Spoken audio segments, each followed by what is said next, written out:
So, Skulduggery Pleasant, we're so pleased to have managed to get you into the studio and away from your busy and hectic schedule of saving the world. It's my pleasure.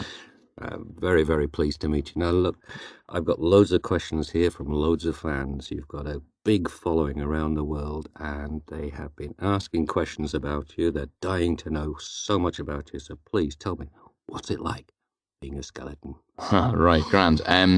Well, yes, the whole skeleton thing, it really isn't as bad as it sounds, you know. For instance, I never put on weight, for one thing. I never have a bad hair day, for another. It took a little getting used to, I'll admit, but for the first few weeks, I kept expecting my jaw to fall off. But I like to think that I've grown into a very well-adjusted skeleton. I'm happy with who I am, if you know what I mean, so thank you very much. Yes, well, I mean, you're looking very, very good on it. Thank you very much. Very fit. Now, I mean, one of the other questions that people keep asking about you is, are there any times when your magic's got you into an embarrassing situation at all? Me? No. Oh, but I did witness an amusing event when an evil sorcerer, who shall remain nameless to spare his blushes. Are you sure you want to make him nameless? I think I shall, just in case, protecting the innocent and that. Anyway, he tried to evade me by turning invisible in a crowded marketplace. He really should have practiced that skill a little harder, I can tell you, because while his clothes became transparent, he himself did not. So, needless to say, he surrendered himself immediately and asked for something to cover himself up. I gave him my hat, which was a waste of a good hat, if you ask me. An evil sorcerers never quite look right without their clothes on. Anyway, Very true. Yeah, absolutely. You are brilliant at the magic and all the rest of it. People out there are asking, what is your best one? What is the grand finale of magic that you can do, See, there's a tough question. How long have you got? Well, you see, I'm an elemental, which means I have some degree of influence over fire, water, air, and earth. But I must admit, I do have another trick or two up my sleeve. But my best one, no, I'm afraid I can't reveal that to you just yet. Oh, no. I'm sorry, but rest assured, when I do, it will be spectacular. Probably. Well, if I can't press you on that one, then tell me something about these three names. I mean, I'm sure lots of people out there are quite confused about this. Yes, the three names. Well, now, you see, names are power, you see. When we're born, we are given a name, right? But that name can be used against us to control us, So sorcerers take another name to protect ourselves. But there is a third name, a true name, we call it, the source of all our power. And this name rests in our dreams and should never be spoken to another person. But the name I took, Skulduggery Pleasant, and the reasons I took it, that's a secret.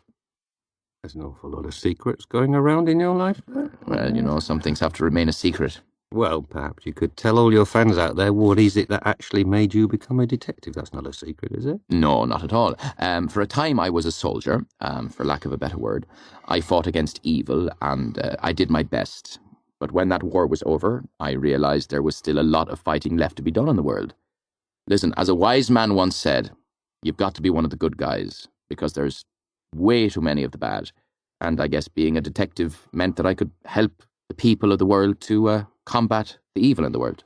So if detectiving hadn't appealed to you, what do you think you might have ended up doing with your life? I'd be a mad old hermit in a cave, battling rock monsters and saving the world from fungus. That's what I'd be doing. I know that for sure. How far would you actually go to solve a crime? How far would I go? Exceedingly far, trust me.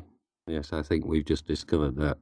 So, of all the monsters and the weird things that have ever happened to you, who's the freakiest looking person you've ever met? Now, you see, freaky is in the eye of the beholder, isn't it? I try not to judge anyone by how they look.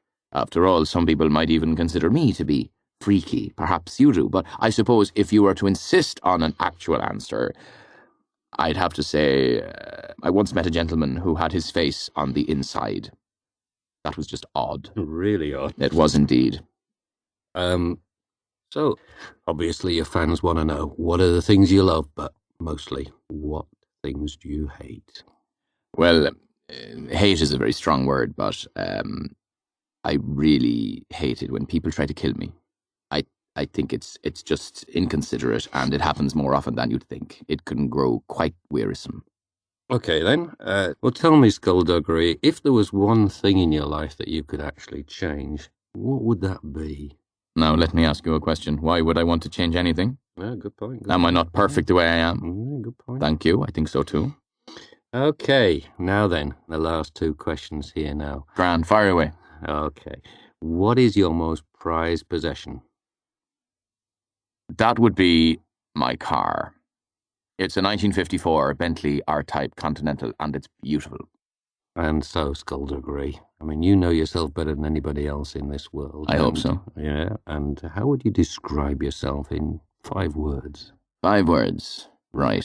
Here goes, in no particular order, least of all alphabetical.